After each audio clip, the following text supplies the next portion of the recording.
Everybody can hear me okay? God, that is like ricocheting in my ear. All right, I will try to stay with it. I decided to move to Fargo back in 2012. Yes. And the first thing I looked up were gluten-free restaurants. So I have a very extensive and bizarre medical history.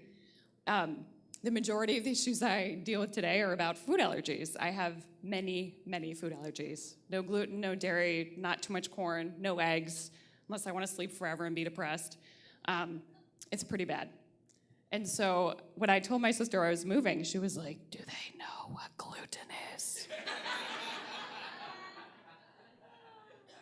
And I was like, "I don't know." But she hunted down a friend who had actually lived in Fargo that had been living in Portland when I was there, and she's like, "They know. You will be fine." Okay. I move here. Fast forward 2 years later, I meet my husband. 2 months after we start dating, he starts talking about going to Nepal. He wants to go for his 40th birthday. And I'm like, "Great, have a fun time. I'm sure you will love it. It sounds amazing. There's this woman who's an expert in goddesses. It'll be great, you go." And a month later, he's like, we've only been dating 3 months. He's like, "Well, I'm getting this feeling that you should come with me." We've been dating 3 months. That guarantees that we have to be dating in 2 months to go on a 3-week-long trip to Nepal, where we spend 10 days talking about goddesses. Awesome. And then another 2 weeks walking the Himalaya. It'd be awkward if we're not dating anymore. I didn't say any of this all at the time. You know the truth now. But I was like, all right, I'm always up for an adventure. And I said, yes, I'll go. And he does due diligence, looks up all of the gluten-free restaurants he can find in Kathmandu, because you got to do your research. And we get there, and it's obviously overwhelming. There's mixed traffic, in case you don't know what that is. It's people walking. There's little rickshaws. There's bikes. There's cars. There's trucks. And there's no stop signs. There's no stoplights, nothing. It moves like waves on an ocean. Like, it'll be these people, and then these people keep edging in, and then it goes to these people. And then it's fascinating and really frightening to watch at the same time. And the pollution's really overwhelming. So there's all these beautiful things, but I've been on a plane for 24 hours. I haven't slept. It's really hard to eat. They messed up my gluten-free meals on the way out there. I was so pissed. God damn you, Doha. God damn you.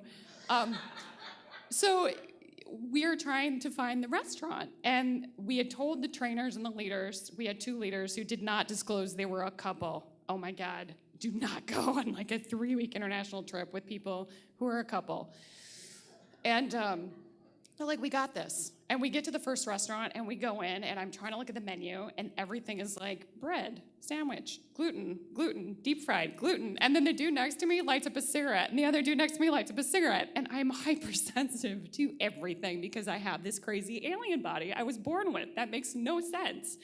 And so I probably start crying, and Ganesh is like lifting up his coat to like hide my tears as I like run out, because it's totally appropriate to cry on the street in front of a bunch of strangers, but not in front of people you're going to spend 3 weeks with.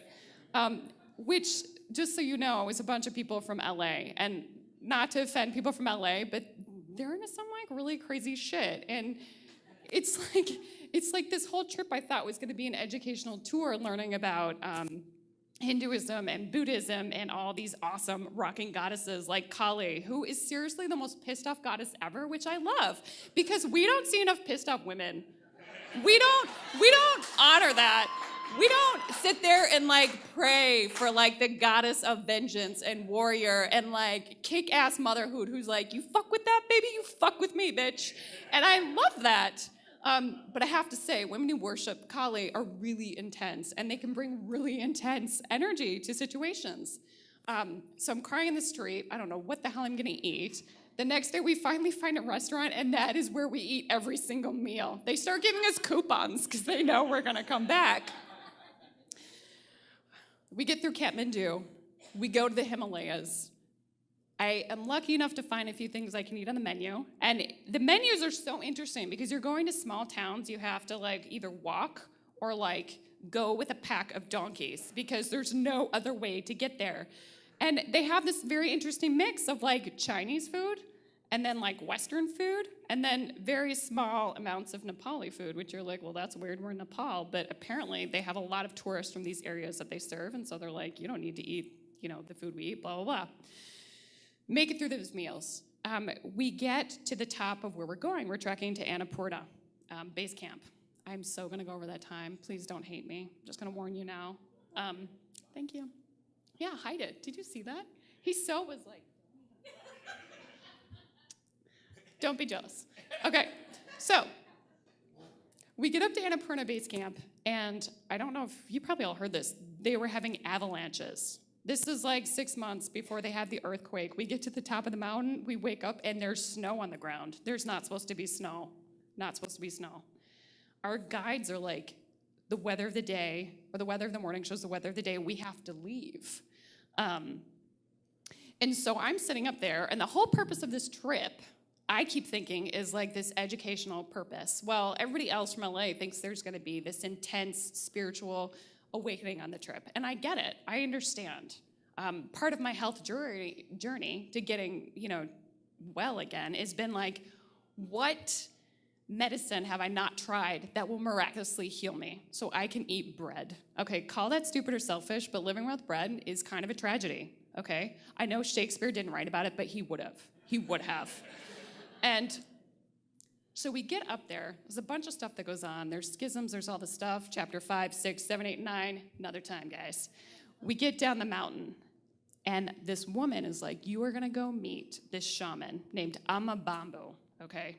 She's part of the International Council of Grandmothers. Now, if you're one of 13 on an International Council of Grandmothers, you're a badass.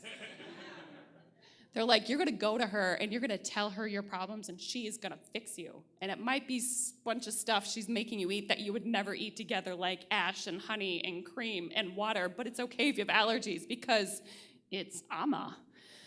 So we get there. We are waiting. I don't speak the language. Our one guide is interpreting. So she talks for 5 minutes. He gives me 2 sentences. And he's like, what do you want to ask her?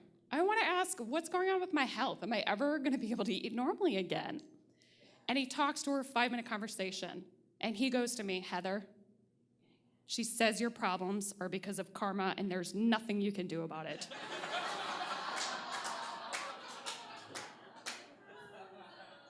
And I sit there and I'm like, ask her again. They have another, I swear to God, like 5-10-minute conversation. And he smiles. He has this big smile and turns back to me and he's like, she says you'll be able to eat 2 more things when you're 40.